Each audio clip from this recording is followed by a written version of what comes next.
தினமலர் நேயர்களுக்கு வணக்கம். உரைகள் நிகழ்ச்சிக்கு உங்கள் அனைவரையும் அன்போடு வரவேற்கிறோம். கிட்டத்தட்ட 22 லட்சம், அதாவது 23 லட்சம்னே சொல்லலாம், மாணவர்கள் எழுதிய நீட் தேர்வு ரத்து செய்யப்பட்டிருக்கிறது. அப்படிங்கிறது மாணவர்களுக்கும் பெற்றோருக்கும் ஒரு பெரிய அதிர்ச்சியை ஏற்படுத்தி இருக்கிறது அப்படின்னே சொல்லலாம்.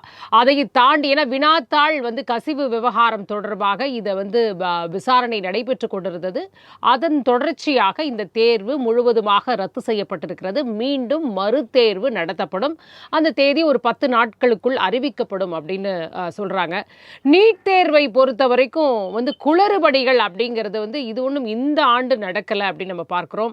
நிறைய ஆண்டுகள் தொடர்ச்சியா நடக்குது. அதாவது நடக்காத விஷயமே இல்லை அப்படின்னு பார்க்கிறோம். ஆள் மாறாட்டம், அதே மாதிரி மதிப்பெண்கள்ல குளறுபடி, அதை தாண்டி வினாத்தாள் கசிவே 2 தடவை ஆயிடுச்சு அப்படின்னு இன்னொரு தடவை இந்த மறுதேர்வு அப்படிங்கிறது 2024 கொஞ்சம் பாட்லியா கொஞ்சம் குறைவான ஒரு தேர்வர்களுக்கு நடத்தப்பட்டது அப்படின்றதையும் பார்க்கிறோம்.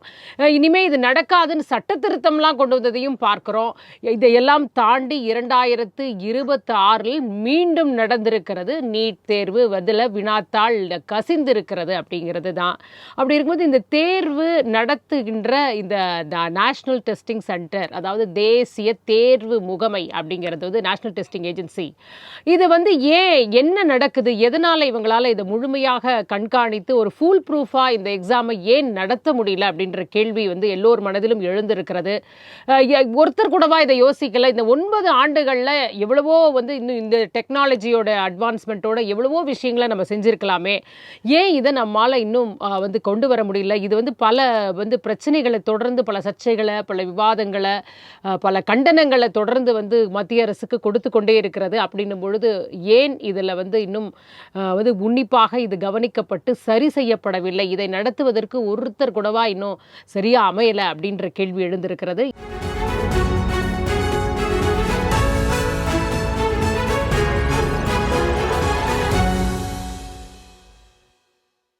இது தொடர்பாகத்தான் இன்றைக்கு பேச இருக்கோம். நம்மோடு 2 கருத்துரையாளர்கள் இணைய வழியாக இணைந்திருக்கிறாங்க. முதலாவதாக அரசியல் விமர்சகர் திரு வாசுதேவன் அவர்கள் நம்மோடு இணைஞ்சிருக்காங்க. வணக்கம் சார். வணக்கம். கல்வியாளர் திரு சோமசுந்தரம் அவர்கள் நம்மோடு இணைஞ்சிருக்காங்க. வணக்கம் சார். வணக்கம் மேடம். சோமசுந்தரம் சார், உங்ககிட்ட இருந்தா ஆரம்பிக்கலாம். என்ன நடக்குது சார்? இந்த நீட் தேர்வு ஏன் ஒரு அப்பாடா இந்த தடவை நடந்து முடிஞ்சிருச்சுப்பா, எந்த பிரச்சனையும் இல்லை அப்படின்னு சொல்ல முடியாத அளவுக்கு ஏதோ ஒரு பிரச்சனை இருந்துகிட்டே இருக்கு. என்ன காரணம்னு நினைக்கிறீங்க? இந்த நேஷனல் டெஸ்டிங் ஏஜென்சி அப்படிங்கிறது இனிமே நம்ம அது வழியா தேர்வு நடத்துறது அப்படிங்கிறது சரியானதா இருக்குமா? அதான் மேடம், மே 3ஆம் தேதி நீட் எக்ஸாம் நடைபெற்றது நாடு முழுவதும். கிட்டத்தட்ட வெளிநாடுகள்ல 15 நாடுகள் நீட் எக்ஸாம் எழுதிக்கிறாங்க. மே 3 தான் 22 லட்சம் மாணவர்கள் இந்த எக்ஸாம் எழுதிக்கிறாங்க. இப்ப நீட் எக்ஸாம் உங்களுக்கு தெரியும், கெடுபிடிகள் எக்ஸாம் சென்டர்ல நான் நிறைய கிட்டத்தட்ட 30 வருஷமாக கல்வித்துறையில இருக்கிறேன். நிறைய எக்ஸாம் நாங்க கண்டக்ட் பண்ணிருக்கிறோம். யூபிஎஸ்சி எக்ஸாம்ல கூட இந்த அளவுக்கு கெடுபிடி இல்லை. இப்ப இன்ஜினியரிங் மாணவர்களாலே கேட் எக்ஸாம் எழுதுவாங்க, நாடு முழுவதும் எழுதுவாங்க, அங்க இந்த கெடுபிடி இல்லை. ஆனா இந்த நீட் எக்ஸாம் பொறுத்தவரை, நான் நீட் எதிர்ப்பாளர் வரல, இந்த கருத்துல சொல்லிடுறேன். நீட் எக்ஸாம் பொறுத்தவரை ஏதோ பாகிஸ்தான் பார்டருக்கு நம்ம போற மாதிரி தரோவா செக் பண்ணுவாங்க. கேர்ள்ஸ் ஷால் போடக்கூடாது, பாய்ஸ் ஃபுல் ஹேண்ட் ஷர்ட் போடக்கூடாது, உங்களுக்கு வாட்டர் டிரான்ஸ்பர் வாட்டர் பாட்டில் எடுத்துட்டு போகணும், பல கண்டிஷன்ஸ், சப்பல் ரொம்ப ஹைட் இருக்கக்கூடாது, ரிமூவ் பண்ணணும். ரைட், நல்லது, இதெல்லாம் மகிழ்ச்சி, மாற்று கருத்து இல்லை. பட் எக்ஸாம் மே 3ஆம் தேதி நடைபெற்றது. எல்லாருமே மே எண்டு ஜூன் 1 வீக் வழக்கமா இந்த ரிசல்ட் வந்துடும். இதை பேஸ் பண்ணிதான் மாணவர்கள் மருத்துவத்துக்கு போகணுமா, குறிப்பா சயின்ஸ் குரூப் எடுத்த மாணவர்கள், ஏன்னா அந்த துறையில் இருக்கும் பொழுது 11th 12th ஒரு 100க்கும் மேற்பட்ட குரூப் இருக்கு. சயின்ஸ் குரூப் மாணவர்கள் அவங்க என்ன பண்ணுவாங்கன்னா, எம்பிபிஎஸ் அப்ளை பண்ணுவாங்க, இன்ஜினியரிங் அப்ளை பண்ணுவாங்க, ஆர்ட்ஸ் அண்ட் சயின்ஸ் அப்ளை பண்ணுவாங்க. மெடிக்கல் கிடைக்கலன்னா மட்டும்தான் இன்ஜினியரிங் ஒரு சில மாணவர்கள் ஆர்ட்ஸ் போவாங்க. இப்போ இந்த நீட் எக்ஸாம் நீங்க ரிசல்ட்டை கேன்சல் பண்றீங்க. நீட் எக்ஸாம் நீங்க கேன்சல் பண்றீங்க. எதுக்காக கேன்சல் பண்றீங்க? நடத்துறது யாரு? NDA, national testing agency. இது ஒரு குளறுபடி இருக்கு, நான் தெளிவா சொல்றேன். ஏங்க ஒரு 10th CBSE 12th CBSE maths exam நடத்துறவங்க நாங்க ரெகுலரா பார்த்துட்டு இருக்கோம். 3 செட் கொஸ்டின் பேப்பர் கொடுப்பாங்க. X, Y, Z. எக்ஸுக்கு வேற கொஸ்டின் இருக்கும், ஒய்க்கு வேற இருக்கும். அப்கோர்ஸ் 1-2 கொஸ்டின் சிமிலரா இருக்கும். I agree with your point. இசட்டுக்கு இருக்கும். கேட் எக்ஸாம் ஒன்று உண்டு இன்ஜினியரிங் மாணவர்களுக்கு. கொஸ்டின் பேப்பர் டிஃபரெண்டா தான் இருக்கும். நீட்டை பொறுத்தவரை அப்படி இல்லை. நாடு முழுவதும் ஒரே பேப்பர் பட் டிஃபரெண்ட் ஆர்டர். ஒரே பேப்பர் எழுதுறது 20 லட்சம் மாணவர்கள் எழுதுறாங்க, 22 லட்சம் மாணவர்கள் எழுதுறாங்க, வெளிநாட்டு எழுதுறாங்க. அது எப்படி இருக்கு? ஒரே பேப்பர் கொடுக்கணும். ஏன் கொடுக்குறீங்க? என்ன காரணம்? இப்ப பிஆர்னா நாட்டா எக்ஸாம் இருக்கு. நாட்டா எக்ஸாம் ஒரே கொஸ்டின் பேப்பரா? கிடையாது, டிஃபரெண்ட் கொஸ்டின் பேப்பர் தான். இப்போ உதாரணமாக ஒரு குரூப் வேற கொஸ்டின் பேப்பர் எழுதுவாங்க, இன்னொரு குரூப் வேற கொஸ்டின் பேப்பர் எழுதுவாங்க.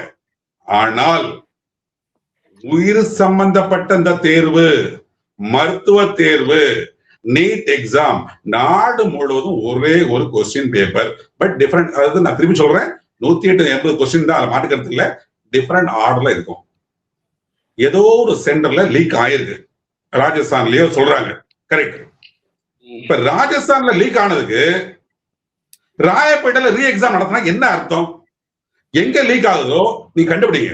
அது உங்களுடைய வேலை, அது என்டிஏ வேலை. இப்ப நாங்க ஒரு கல்லூரியில பிரின்சிபலா இருக்கேன் அப்படின்னா, ஒரு 150 மாணவர் எக்ஸாம் எழுதுறாங்க, ஒரு ஹால்ல காப்பி நடக்கும் வச்சுப்போம். அதுக்கான ஃபுல் எக்ஸாம் கேன்சல் பண்ண முடியுமா? பண்ணா மாணவர் விடுவாங்களா? இந்த பேரண்ட்ஸ் விடுவாங்களா?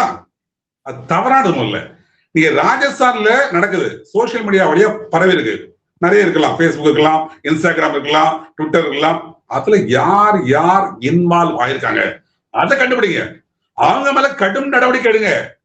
சார், பல மாநிலங்கள் இல்ல விசாரணையின் போது இப்ப பல மாநிலங்களை லிங்க் பண்றாங்க சார். ஹரியானாங்கிறாங்க, ஜம்முங்கிறாங்க, கேரளா வரைக்கும் வந்துருச்சு சார். அப்ப எப்படி வந்து இத வந்து அவங்க எப்படி ஒரு நீங்க சொல்ற மாதிரி ஒரு சென்டரோடையோ இல்ல ஒரு மாநிலத்தோடையோ எப்படி அந்த கேன்சலேஷனை பண்ண முடியும்?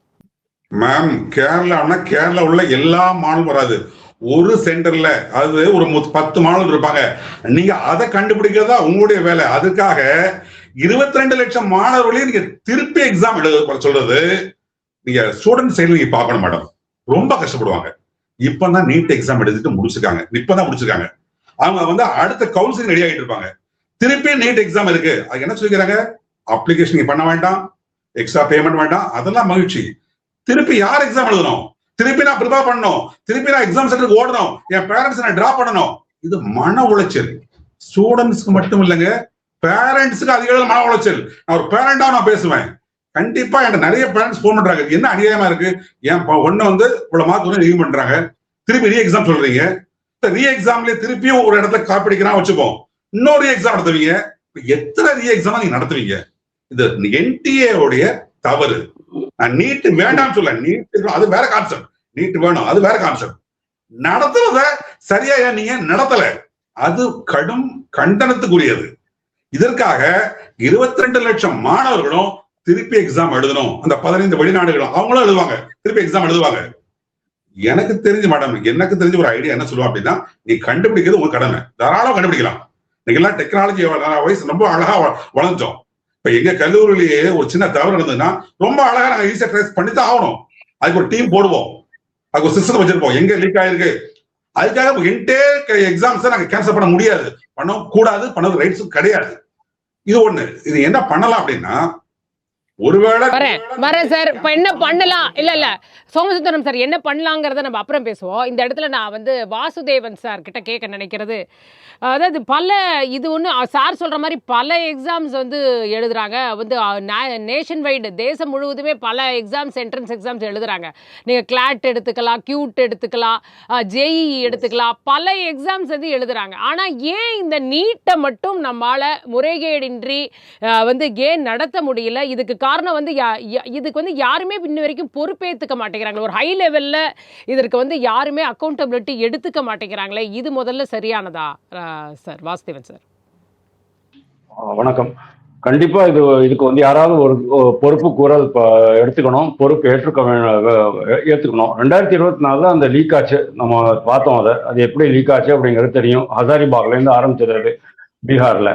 அப்போ ரொம்ப பெரிய கலாட்டம் ஆன போது 1357 பேருக்கு கிரேஸ் மார்க்ஸ் கொடுத்துட்டோம் அப்படின்னாங்க. அதுக்கப்புறமா 13,000 பேருக்கு கிரேஸ் மார்க்ஸ் கொடுத்துட்டோம் அப்படின்னாங்க. அப்போ கூட என்டிஏல வந்து இல்ல அப்படிதான் இல்லை அப்படிங்கிற மாதிரி தான் டினை பண்ணாங்க. இந்த ட்ரிப்பும் ஆரம்பத்தில் டினை தான் பண்ணினாங்க. அதுக்கப்புறமா தான் அவங்க ரிலீஸ் பண்ணாங்க, சரி ஏதோ விஷயம் இருக்கு அப்படின்ட்டு. இது எங்கேருந்து ஆரம்பிச்சதுன்னு சொன்னா சூரு அப்படின்னு ஒரு டிஸ்ட்ரிக்ட். சூரு அதாவது நம்ம நாட்டிலேயே 2 இடங்கள்ல தான் வந்து 52 டிகிரி வெயில் அடிக்கும். சூரு ஒண்ணு, பாடுமேர் ஒண்ணு. 2 பேர் ராஜஸ்தான்ல இருக்கு.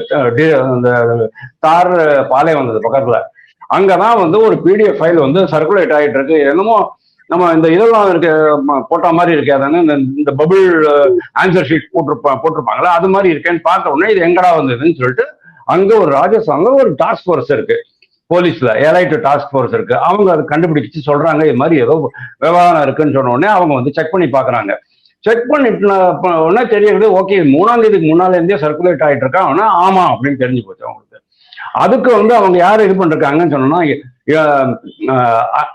I4C அப்படின்னு ஒண்ணு இருக்கு. அதாவது Indian cyber crime something, cyber crime centre coordination centre அப்படின்னு ஒண்ணு இருக்கு. I4C அப்படின்னு ஒண்ணு இருக்கு, சென்ட்ரல் கவர்மெண்டோடது, மத்திய உள்துறை அமைச்சகத்துக்கு கீழே வருது. அதுதான் அவங்க பார்த்து சொல்றாங்க இது வந்து 3ஆம் தேதி முன்னாலே சுத்திக்கிட்டு இருக்கு அப்படின்னுட்டு. அப்புறம் தான் இவங்க பாக்குறாங்க இது வந்து சரி ஓகே, இது இந்த மாடல் கொஸ்டின் பேப்பர்னு சொல்லிட்டு இந்த ஸ்கூல்ல காலேஜ் எல்லாம் கொடுப்பாங்க தெரியுமா, கெஸ் பேப்பர். ஆமா, இது guess paper.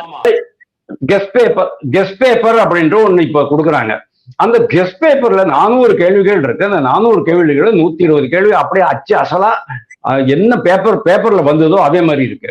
Gnanasambandan sir Somasundaran sir சொல்லும்போது ஒரு விஷயம் சொன்னாரு, கொஸ்டின்ஸ் எல்லாமே வந்து டிஃப்ரெண்ட் ஆர்டர்ல தான் இருக்கணும். அந்த காலத்துல நான் சொல்றது 1978-80 பிஎஸ்ஆர்பி பேங்கிங் சர்வீசஸ் ரெக்ரூட்மெண்ட் போர்டுல இருக்கும்போது கூட கொஸ்டின்ஸ் எல்லாம் வந்து 4 செட்டா இருக்கும்.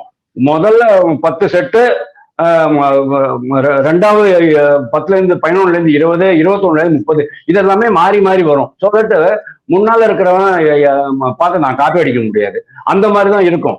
எனக்கு தெரிஞ்சு நீட்லயும் அந்த சிஸ்டம் தான் இருந்திருக்கு. பட் சார் சொல்றாரு அந்த மாதிரி different set of question papers கிடையாது, ஒரே செட்டு தான் அப்படின்னு சொல்றாரு. நான் அதை நம்புறேன். ஏன்னா அவர் வந்து ஒரு கல்வியாளர், அவருக்கு வந்து என்ன இல்ல ஒரே கொஸ்டின் பேப்பர் தான், 2 கோடுல 2 செட் ரெடி பண்ணி வச்சுப்பாங்க. ஒன்னு லீக் ஆச்சுன்னா இன்னொன்னுன்றது மட்டும் தான் நடக்குதே தவிர மற்றபடி எக்ஸாம்க்கு கொடுக்கறது வந்து ஒரே செட் ஆஃப் கொஸ்டின் பேப்பர் தான் அவர் சொல்றாரு. Okay okay okay. நவ் 2024ல அந்த முக்கியமான ஒருத்தர் சஞ்சீவ் முக்கியா அப்படிங்கிற ஒரு, அப்போ சிபிஐ தான் வச்சாங்க. சஞ்சீவ் முக்கியா அப்படிங்கிறவருடைய இதுல அவங்க ஆக்ஷன் எடுக்க முடியல, அந்த முக்கியமான ஒரு கிங் பின் ரைட்டு. இப்போ 2024ல வந்து சுப்ரீம் கோர்ட் உள்ள வந்து இல்ல this is not a systemic error, systemic failure கிடையாது, ஒரு சில பாக்கெட்ஸ்ல மட்டும்தான் அந்த மாதிரி ஆயிருக்கு. கோத்ரானா குஜராத்ல, ராஜஸ்தான்ல 1-2 இடங்கள்ல ஆயிருக்கு, ஹசாரிபாக்ல பீகார்ல ஆயிருக்கு, மகாராஷ்டிரா, அப்புறம் இன்னொரு ஸ்டேட், 5 ஸ்டேட்ல தான் ஆயிருக்குன்னு சொல்லிட்டு ஒரு 5 இடத்துல ஒரு 17-18 பேரை அரெஸ்ட் பண்ணாங்க. எல்லாம் ஆயிடுச்சு. அதனால அவங்களுக்கு தான் கிரேஸ் மார்க் கொடுத்தா. அதுல கூட நீங்க பாருங்க 67 பேர் ஒரே மார்க் வாங்கி அது ஒரு பெரிய விஷயம். 67 ஒரே மார்க் வாங்குறது மட்டும் இல்ல, 197, 198 இந்த கொஸ்டின் பேப்பருடைய அந்த ஆன்சர் ஷீட்னுடைய அந்த இதெல்லாம் நீங்க பாத்தீங்கன்னா, மார்க்கிங் பேட்டர்ன் பாத்தீங்கன்னா 197 வரவே வராத மார்க்கெல்லாம் வந்தது, வரவே முடியாத மார்க்கெல்லாம். ஆமா, டிவைடட் பை 4 அந்த மாதிரி தான் வரும், டிவிசிபிள் பை 4 அப்படிங்கிற மாதிரி தான் வரும். இதெல்லாம் நடந்தது. அப்போ டாக்டர் கே ராதாகிருஷ்ணன் சொல்லிட்டு ஐஎஸ்ஆர்ஓல சீஃபா இருந்தாரு. அவருடைய இதுல தலைமையில ஒரு போர்டு போட்டிருந்தாங்க. அந்த போர்டுல வந்து 2-3 சஜஷன்ஸ் எல்லாம் கொடுத்துருந்தாங்க. அதெல்லாம் ஓகே, நார்மல் சஜஷன்ஸ் தான். அப்போ அவர் என்ன சொன்னாரு, என்டிஏல நேஷனல் டெஸ்டிங் ஏஜென்சில கான்ட்ராக்சுவல் ஒர்க்கர்ஸ் இருக்கிறாங்க, அவங்க மேலேயும் நம்ம கணக்கு வைக்கணும் அப்படின்னு சொன்னாரு. இப்போ இவர் என்ன சொல்றாரு, இப்போ அபிஷேக் சிங், அவர் பேர் என்ன, அபிஷேக் சிங், அவர் என்ன சொல்றாரு, ஆமா அந்த கான்ட்ராக்சுவல் ஒர்க்கர்ஸ்லாம் இந்த நெக்ஸ்ட் 6 months to 9 months நாங்க வந்து அவங்கள வந்து ரீப்ளேஸ் பண்ணிடுவோம் அப்படின்னு இப்போ சொல்றாரு. அவர் சொன்னது 2024 டிசம்பர்ல, ராதாகிருஷ்ணன் சொன்னது. இவ்வளவு நாளா நீங்க என்ன பண்ணீங்கன்னு தெரியல. 2024ல என்டிஏ சேர்மனை மாத்தினாங்க, இவரு புதுசா வந்திருக்கிறாரு. திருப்பியும் அது நடக்கிறது அப்படி சொன்னா அவரு இல்ல சார் அவர் என்ன பதில் சொல்றாருன்னா, நான் வந்ததே கொஞ்ச நாள் தான் ஆச்சு, எனக்கு நான் வந்தே இங்க கொஞ்ச நாள் தான் ஆகுதுன்ற அளவுக்கு அவருடைய ரெஸ்பான்ஸ் இருக்கிற மாதிரியா நான் பாக்குறோம். அவர் வந்து அத கிரவுண்ட் ரன்னிங் அந்த மாதிரி பொசிஷன்ல இப்போ நம்ம சோமசுந்தரத்தெல்லாம் போட்டோம்னா முதல் நாளே அவர் ஓட ஆரம்பிச்சிருவாரு. அந்த மாதிரி ஆளுகள் தான் நான் உங்கள்கிட்ட என்ன கேட்கிறேன் மேடம், இவ்வளவு பெரிய அரசு மிஷினரி இருக்கு, மாறி மாறி இந்த மாதிரி ப்ராப்ளம் வந்துகிட்டே இருக்கு. அந்த காலத்துல 1997 ஐஐடி ஜேஇ நடந்தது, 2015 ஆல் இண்டியா பிஎம்டி நடந்தது, pre dental and pre medical நடந்தது, அதுலயும் லீக் ஆச்சு. அந்த இதுக்கு மட்டும்தான் வந்து ரீ எக்ஸாமினேஷன் பண்ணாங்க. 2024 நீட்ல ரீ எக்ஸாமினேஷன் பண்ணல, சுப்ரீம் கோர்ட் சொன்னதுனால. 2026 இவங்க டைரக்டா பண்ணிருக்காங்கன்னு சொன்னா, இப்போ இந்த மாதிரி நீங்க டிசைட் பண்றீங்கன்னு சொன்னா அதுக்கு என்ன அர்த்தம்? மிகப்பெரிய அளவுல ஊழல் நடந்திருக்குன்னு அர்த்தம். அப்போ நான் என்ன சொல்றேன், ஸ்ட்ரைட்வே என்டிஏவை கம்ப்ளீட்டா கலையுங்க. இவரு தர்மேந்திர பிரதான பதவி இறக்குங்கன்னு சொல்றேன். ஏதாவது ஒன்னாவது பண்ணுங்க. ஏன்னா 22.5 லட்சம் மக்களுங்க. நீங்க வந்து என்டிஏ இல்ல இதுல அரசியல், ஒரே நிமிஷம், இதுல அரசியல்வாதிகளுக்கும் பங்கு இருக்கு அப்படின்னு நினைக்கிறீங்களா? வெறும் இல்ல அந்த நிறுவனத்தின் மட்டும் தான் பிரச்சனை இருக்கு, இல்ல ஒட்டுமொத்த நெட்வொர்க்காவே இது நடக்குமா? ஏன்னா 45 லட்சம் என்ற அளவுக்கெல்லாம் பேசுறாங்க. அதான் நான் சொல்றேன், இது வந்து ஒரு சிங்கிள் பர்சன் பண்ணது கிடையாது. அதாவது இப்போ இந்த ஃப்ராடுலண்ட் ஆக்டிவிட்டிஸ் பண்றோம் ஃப்ராட்ஸ்டர்ஸ் எல்லாம் டைரக்டா போயிட்டு ஸ்டூடெண்ட்ஸ் அந்த ஆஸ்பைரன்ஸ் எல்லாம் பார்க்க முடியாது. சோமசுந்தரன் சார் நீங்க அக்ரி பண்ணிக்குவீங்க, பண்ண முடியாது. கோச்சிங் சென்டர்ஸ் அப்படின்னு ஒண்ணு இருக்கு, கோட்டால இருக்கு, பீகார்ல பல இடங்கள்ல இருக்கு, தமிழ்நாட்டிலும் இருக்கு. ஒரு கோச்சிங் சென்டர்லயும் நீங்க போய் பாருங்க, அவங்க எப்படி அட்வர்டைஸ் பண்றாங்க. லாஸ்ட் 10 இயர்ஸ்ல அவங்களுடைய இது சக்சஸ் பர்சன்டேஜ் என்ன, எப்படி அவங்களுக்கு அவ்வளவு பெரிய சக்சஸ் பர்சன்டேஜ் வருது. அவங்கள வந்து 24/7 365 டேஸ் கண்காணிக்கணும் மேடம். அதைத்தான் வந்து இதுல ராஜஸ்தான் டாஸ்க் போர்ஸ்ல கண்காணிச்சிருக்கிறாங்க. அது கண்காணிச்சதுனால தான் வந்து இப்போ அந்த சூடுல இருந்து வெளியில வந்திருக்கு.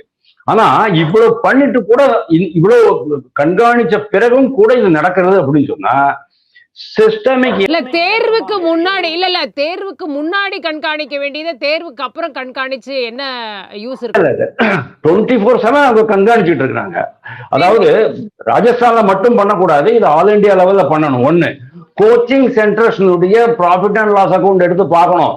எவ்வளவு ஸ்டூடெண்ட்ஸ் லீகலா அட்மிட் பண்றான், எவ்வளவு பேர் இல்லீகலா அட்மிட் பண்றான், அவங்களுடைய கான்டாக்ட்ஸ் எங்கெங்கெல்லாம் இருக்குங்கிறதெல்லாம் செக் பண்ணணும்.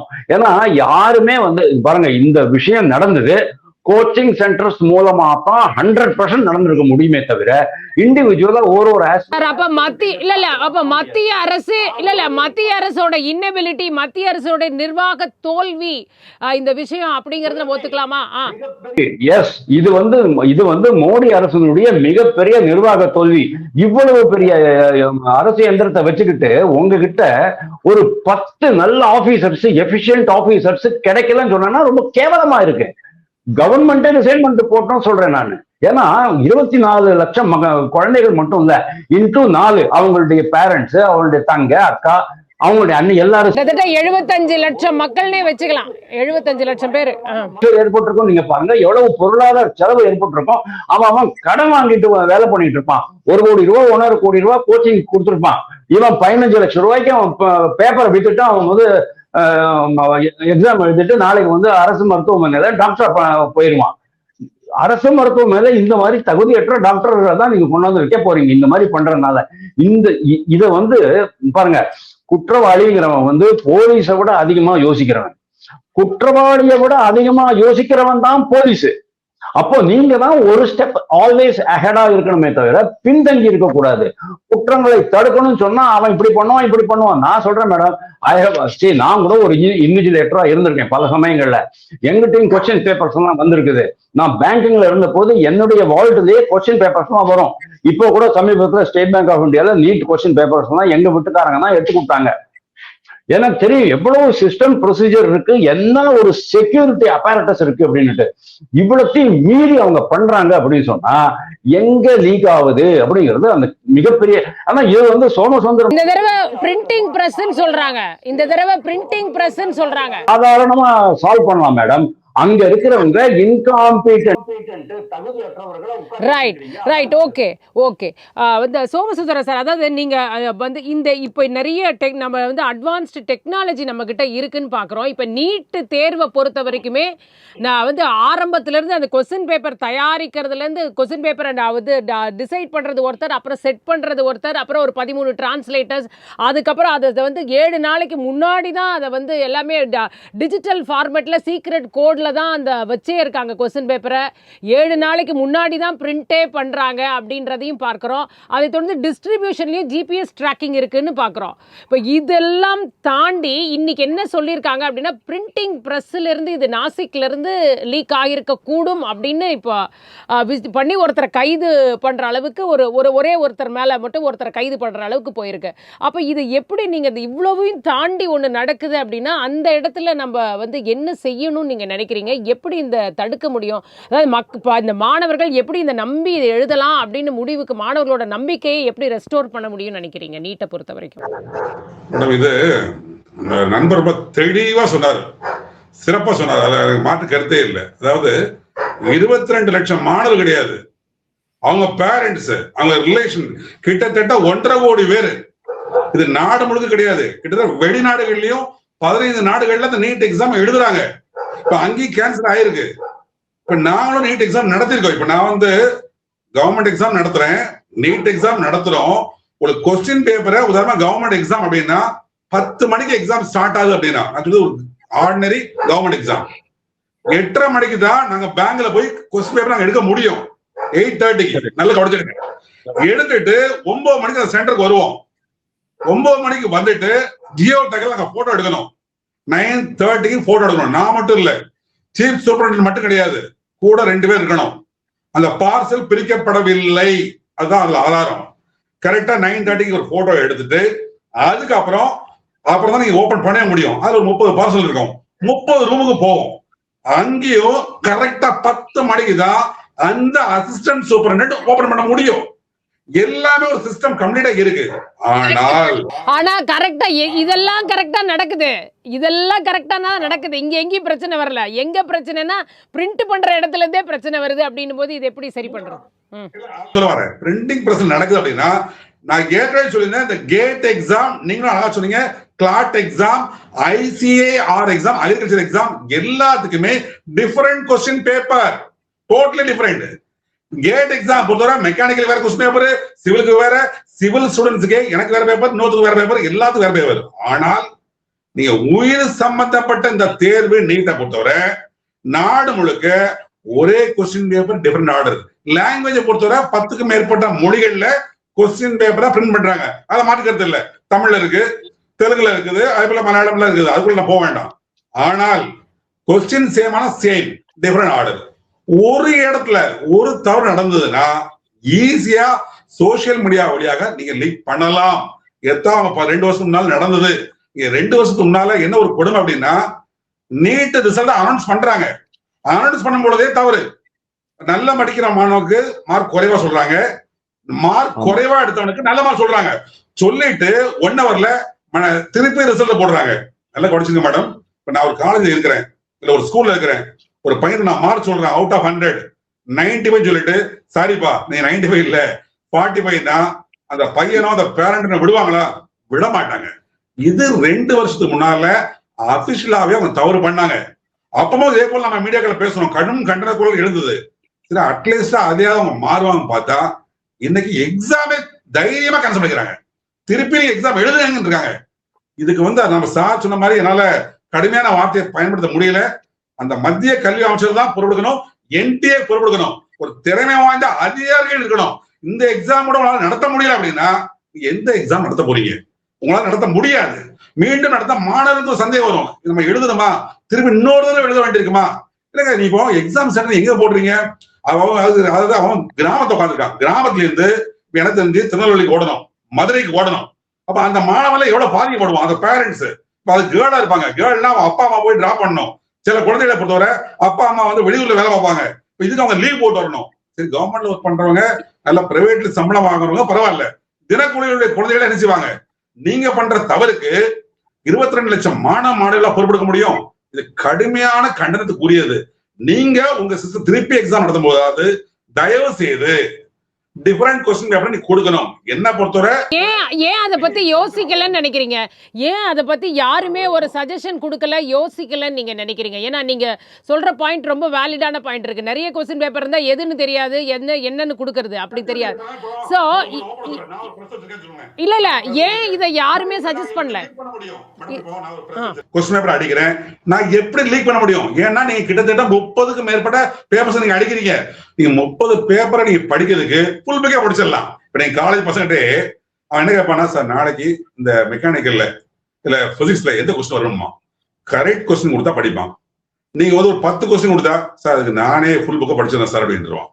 நீங்க 30 பேப்பரை நீங்க ப்ரிப்பேர் பண்ணீங்கன்னா அவனுக்கு தெரியாது. ஏன்னா நீங்க பிரஸ்ல நான் ஏற்கனவே சொல்லியிருக்கேன், சிஸ்டம் வந்து பேங்க் போகுது, பேங்க்ல இருந்து சீஃப் சொல்லி கலெக்ட் பண்றாங்க, ஒரு சிஸ்டம் இருக்கு. எந்த கொஸ்டின் பேப்பர் யாருக்கு வருது, எக்ஸுக்கு வருதா, ஒய்க்கு வருதா?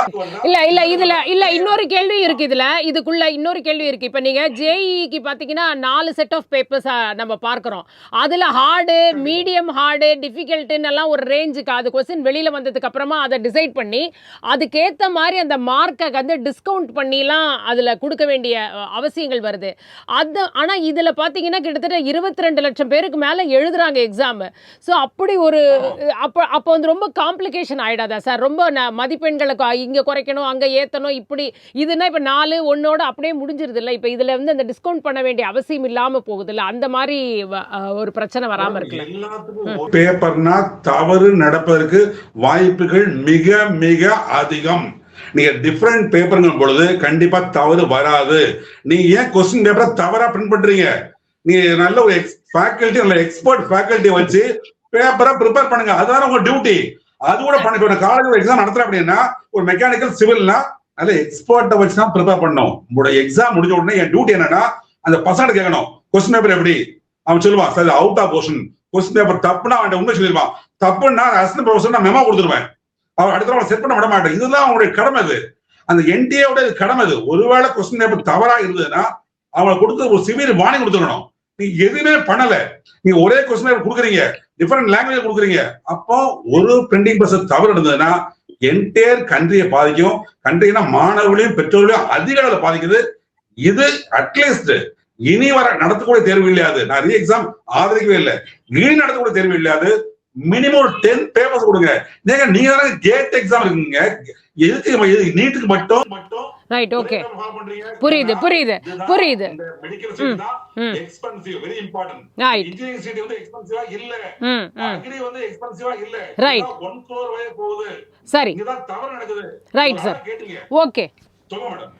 இல்ல இந்த இடத்துல இப்ப வாசுதேவன் சார்ட்ட நான் கேட்க நினைக்கிறது வந்து, இப்ப அப்ப கல்வி அமைச்சர் இப்ப இவ்வளவு தடவை நடக்குது அப்படிங்கும்போது ஒரு தடவை கூட இந்த எக்ஸாம் மேல ஒரு அக்கறையின்மை, ஒரு கவனமின்மை தெரியுதா? ஒரு அலட்சியமா இதை டீல் பண்ணிருக்காங்களா? ஏன்னா 24ல ரொம்ப க்ளோஸரா நிறைய பிரச்சனைகளுக்கு போயிட்டு தான் ஒரு சட்ட திருத்தமே கொண்டு வந்து சிறை தண்டனை, அபராதம் எல்லாம் அதுக்குள்ள ஜாயின் பண்ணி சேர்த்துறாங்க. அப்ப அதையும் தாண்டி 26லயும் நடக்குது அப்படின்னும் பொழுது ஏன் இதை கவனிக்காம ஒரு ப்ராப்பரா இதுல கவனம் செலுத்தல அப்படின்னு பாக்குறீங்களா? ஒரேடியா நம்ம டிஸ்மிஸ் பண்ணிட முடியாது.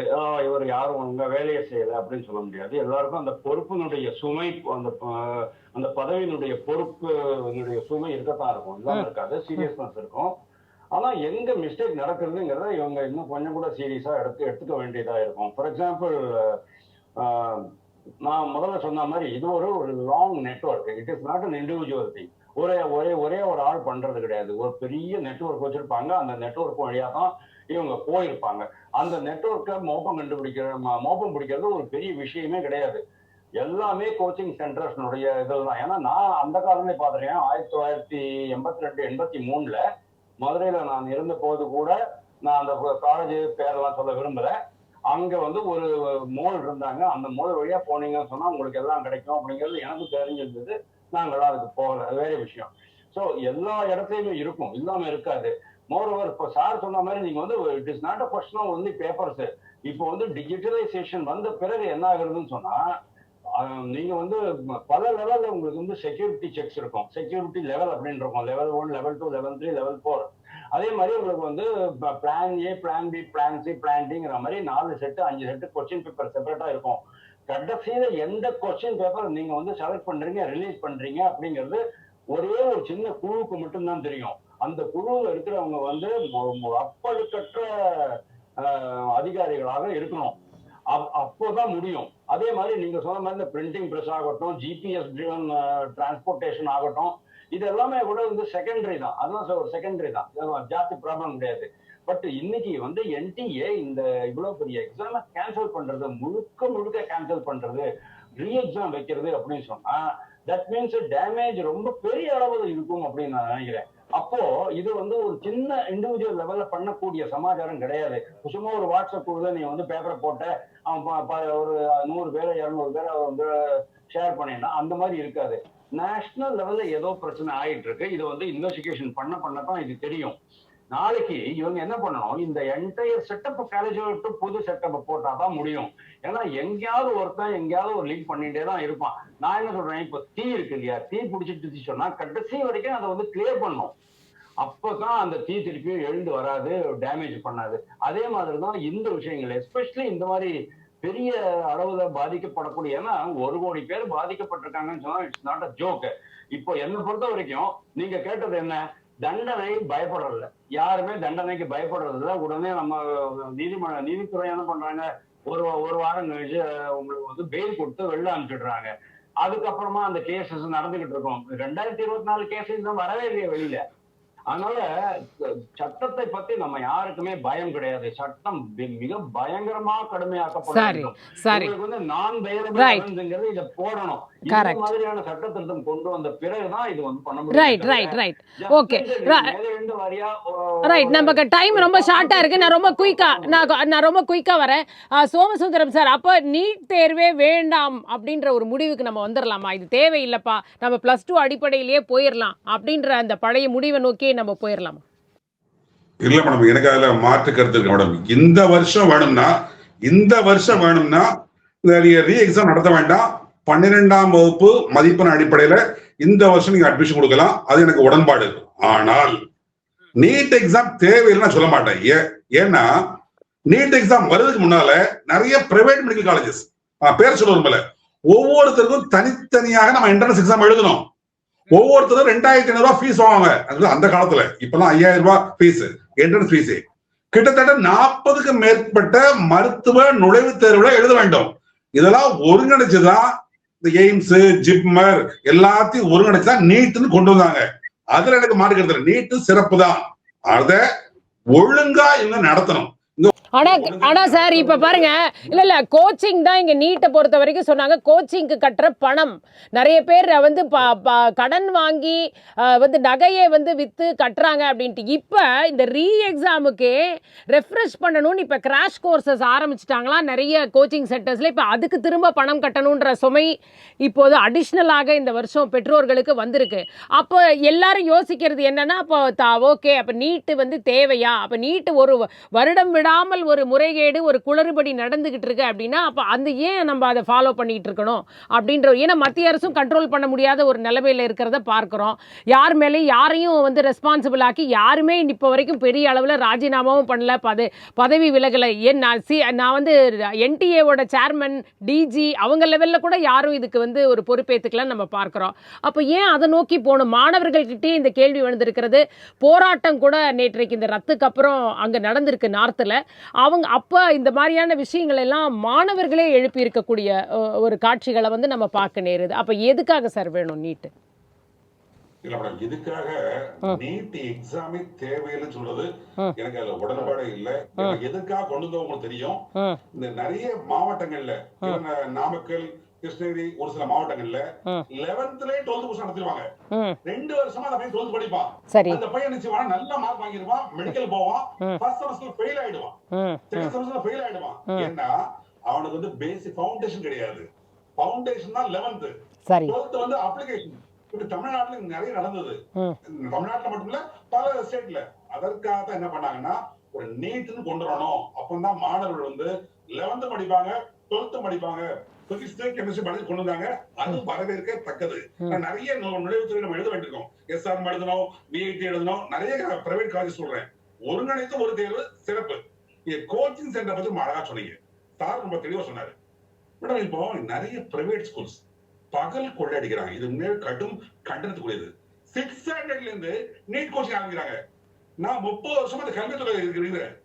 அதாவது ஒரு பையன் என்ன சொல்லுவான்னா 6th ஸ்டாண்டர்ட்ல சார் நான் டாக்டர் ஆவேன் அப்படிமா.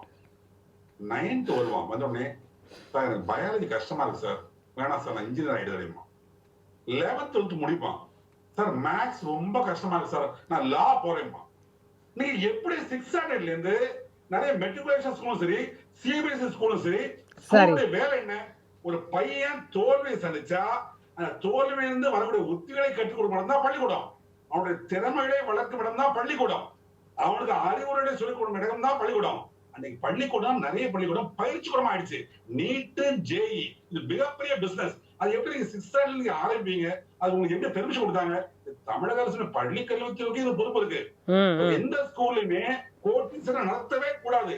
நாங்க படிக்க காலங்கள்ல நான் ஒருவேளை ஜே எக்ஸாம் எழுதணும்னா பிரைவேட்டா தான் படிக்கணும். நீங்க கம்பல்சரியா என்ன பண்றீங்க? வின் பண்ணணும் மட்டும் போடுறீங்க. எத்தனை மாணவர்கள் அங்க படிச்சாங்க? நீட் எத்தனை மாணவர்கள் கிராக் பண்ணிருக்காங்க? அந்த ஃபுல் ரிசல்ட் போட்டீங்கன்னா போட மாட்டீங்க. 2 பேர் சார் மாணவர்களே எல்லாரும் ஒரே மாணவரே 4-5 கோச்சிங் சென்டர்ல படிச்ச மாதிரி தானே வருது. மதிப்பெண்கள் வாங்கின உடனே போட்டோஸ் அப்படித்தானே வருது. 100 கரெக்ட். அப்ப பொறுப்பு யார் இருக்கணும்? பள்ளி கல்வித்துறைக்கும் பொறுப்பு. நீங்க எப்படி நீங்க தனியார் பள்ளிகள்ல நீங்க எப்படி அலோ பண்றீங்க? அது வந்து சார் 11th 12th போர்ஷன் நடத்துறது இல்ல. நிறைய பேர் பாத்தீங்கன்னா சில ஸ்கூல் பேர் நான் சொல்லக்கூடாதுன்னு நினைக்கிறேன். அவங்க என்ன பண்ணுவாங்கன்னா அந்த மாணவர்கள் அவங்களுக்கு ஸ்போர்ட்ஸ் கிடையாது, அவங்களுக்கு லைப்ரரி கிடையாது, அவங்களுக்கு மாரல் சயின்ஸ் கிடையாது. அவங்களுக்கு only one thing JEE coaching, NEET coaching. அந்த பையன் அதே படிச்சு படிச்சு படிச்சு எக்ஸாம் எழுதி ரீ எக்ஸாம் எழுதி பையன் டாக்டர் ஆனோ இல்லையோ பேரண்ட் பேஷண்ட் ஆயிடுவான். இது ரொம்ப கடும் கண்டனத்துக்குரியது. என்ன பொறுத்தவரை நீட்டுங்கிறது கண்டிப்பா தேவைதான். ஏன்னா நிறைய எக்ஸாம்ஸ் இருக்கு. அதான் நீங்க சிஸ்டமேட்டிக்கா நடக்கணும். கோச்சிங் பள்ளிக்கூடத்தில் நடத்தவே கூடாது. அது பகல் கூட நிறைய பள்ளிக்கூடங்கள் நடந்தது. சரி, உங்க இறுதி பார்வையை எடுத்துக்கிறேன். Right, okay, right, okay sir. 11th 12th 133 group இருக்கு மேடம். 133 குரூப்ஸ் இருக்கு. எப்படி எல்லாரும் நீட் ஜேஇ போக முடியும்? நீங்க சயின்ஸ் குரூப் படிக்கிற மாணவன் தான் நீட் போலாம், ஜேஇ போலாம். அது பிசிக்ஸ் கெமிஸ்ட்ரி மேத்ஸ் பயாலஜி எடுத்த பையன் மட்டும்தான் நீட் ஜேஇ. அக்ரி குரூப் இருக்கு, வொகேஷனல் குரூப் இருக்கு, காமர்ஸ் குரூப் இருக்கு. நீங்க 6th ஸ்டாண்டர்ட்ல இருந்து 8th ஸ்டாண்டர்ட்ல இருந்து நீங்க ஆசை காமிச்சு விளம்பரத்தை கொடுத்து பகல் கொள்ளை நிறைய ஓகே புரிஞ்சுக்கிறேன் சார், புரிஞ்சுக்கிறேன். டைம் இல்ல உங்களுடைய இறுதி பார்வையா இதை எடுத்துக்கிறேன். வாசுதேவன் சார், அதாவது இப்ப என்டிஏக்கு ரொம்ப சுமையா இருக்கா? பல தேர்வுகள் தேசிய அளவில் நிறைய நுழைவுத் தேர்வுகளை கொண்டு வந்துகிட்டே இருக்கும் பொழுது ஒரு பெரிய சுமையை கொடுக்கிறதா? இது வந்து அதிக அளவு மாணவர்களை டீல் பண்ணும்போது இன்னும் அதிகமான பிரச்சனை, நிறைய பேரை நம்பி இதை செயல்படுத்த வேண்டியிருக்கு. நீங்களே சொன்னீங்க தற்காலிக ஊழியர்கள்லாம் இருக்காங்க அப்படின்னும் பொழுது அங்கேயும் சில பிரச்சனைகள் இருக்கு. அது அவங்க வெளியில சொல்ல முடியாம அவங்க தவிக்க வேண்டிய சூழல் இருக்கிறதா? கரெக்ட். இது வந்து கவர்மெண்ட் தானே அட்ரஸ் பண்ணணும். They have to make a representation to the government. Government will provide your labour. உங்களுக்கு வேண்டிய அந்த இன்ஃப்ராஸ்ட்ரக்சர் அவங்க கொடுப்பாங்க. ஏன்னா முதல்ல நீட் தேர்வுல வந்து முதல்ல எவ்வளவு பேர் எழுதினாங்க? 6 லட்சம் 7 லட்சம். இன்னைக்கு வந்து எவ்வளவு எழுதுறாங்க? 22 லட்சம். நாளைக்கு இன்னும் இன்க்ரீஸ் ஆகலாம். அது மட்டும் இல்லாம நேஷனல் டெஸ்டிங் ஏஜென்சியில் இன்னும் அடிஷ்னலா மற்ற டெஸ்ட் எல்லாம் பண்றாங்க. அப்படிங்கும்போது naturally you have to have a proper infrastructure for that. என்னுடைய கான்சென்ட்ரேஷன் எங்க இருக்கு இந்த விஷயத்துல தான் நம்ம are talking about paper leak only. Okay, என்னுடைய கான்சென்ட்ரேஷன் எங்க இருக்குன்னு சொன்னா என்டிஏல இல்ல. என்டிஏல வந்து நீங்க எப்ப பார்த்தாலும் ஒரு சிஐடி எல்லாம் போட முடியாது. ஒன்றும் இல்லை மேடம், இந்த நாசிக்ல டிசிஎஸ் நடந்தது இல்லையா, பாலியல் குற்றச்சாட்டு, மத மாற்றம் இதெல்லாம் நடந்தது. அது எப்படி கண்டுபிடிச்சாங்க அப்படின்னு சொன்னா, ரெண்டு லேடிஸ் வந்து ஒர்க்கர் மாதிரி உள்ள போய் ஒற்றர் மாதிரி உள்ள போய் வேலை பண்ணிட்டு இருக்கிறாங்க. அதுக்கப்புறமா தான் அது வெளியில வந்தது. அதே மாதிரி 2 இன்ஸ்டிடியூஷன் நீங்க போங்க. என்னுடைய கான்சென்ட்ரேஷன் திருப்பி சொல்றேன், coaching classes especially in Kota Rajasthan. அங்க மட்டும் ஒரு 4-5 அதாவது ஆல் கோச்சிங் சென்டர்ஸ் ப்ராப்பரா எவாலுவேட் பண்ணணும். சப்ஜெக்டிவா இல்ல, அப்ஜெக்டிவா எவாலுவேட் பண்ணணும். ஓ இவர் யாரு சோமசுந்தரம் நடத்துறாரா, அவர் அந்த மினிஸ்டருக்கு ஃப்ரெண்டு, இந்த மினிஸ்டருக்கு ஃப்ரெண்டு, அதெல்லாம் இங்க வேலை நடக்காது. அந்த மாதிரி பாருங்க சொல்றேன். உங்களுடைய பேர் நான் லிபரலா யூஸ் பண்ணிட்டு இருக்கேன். தேங்க்யூ. அதாவது irrespective of any political connections ரொம்ப ஸ்ட்ரிக்டா எவாலுவேட் பண்ணணும். அவங்களுடைய இப்போ ஒரு கோச்சிங் சென்டர்ல வருஷம் 100 பேர் எப்படி பாஸ் பண்ண முடியும்? இருக்கலாம், நல்ல டீச்சர்ஸ் இருக்கலாம், சோமசுந்தரம் சார் மாதிரி நல்ல டீச்சர்ஸ் இருக்கலாம், நல்ல ஸ்டூடெண்ட்ஸையும் கொண்டு வந்திருக்கலாம். ஆனா 100% கண்டினியூஸ்லி நீங்க பண்ணிட்டு இருக்கீங்க, சம்திங் இடிக்குது அப்படின்னு நம்ம நினைச்சுக்கணும். அதாவது சஸ்பெண்ட் பண்றதுக்கு 1000 ரீசன் இருக்கு மேடம். எல்லாத்தையும் எக்ஸ்ப்ளோர் பண்ணித்தான் ஆகணும். அந்த அளவுக்கு விழிப்புணர்வோட இந்த ஏஜென்சிஸ் எல்லாம் வேலை பண்ணணும் அப்படின்னு நான் நினைக்கிறேன். என்டிஏலயே ஒரு ஸ்பெஷலா டாஸ்க் ஃபோர்ஸ் கூட வச்சுக்கலாம், தப்பு கிடையாது. ரைட் டு தி கவர்மெண்ட், எனக்கு இவ்வளவு இந்த இன்ஃப்ராஸ்ட்ரக்சர் வேணும், இது இருந்தா நாங்க கரெக்டா பண்ணுவோம் சொல்லு. அதுக்கப்புறமா அவங்க கொடுப்பாங்க. அதுக்கப்புறமா நீ சொதப்பினேன்னு சொன்னா you will be shunt out. அந்த மாதிரி பண்ணணும். அப்பதான் ரைட் சார், ரைட் சார். பேசுவோம். இன்னும் கருத்துக்களை பகிர்ந்து கொண்ட உங்கள் இருவருக்குமே மிக்க நன்றி.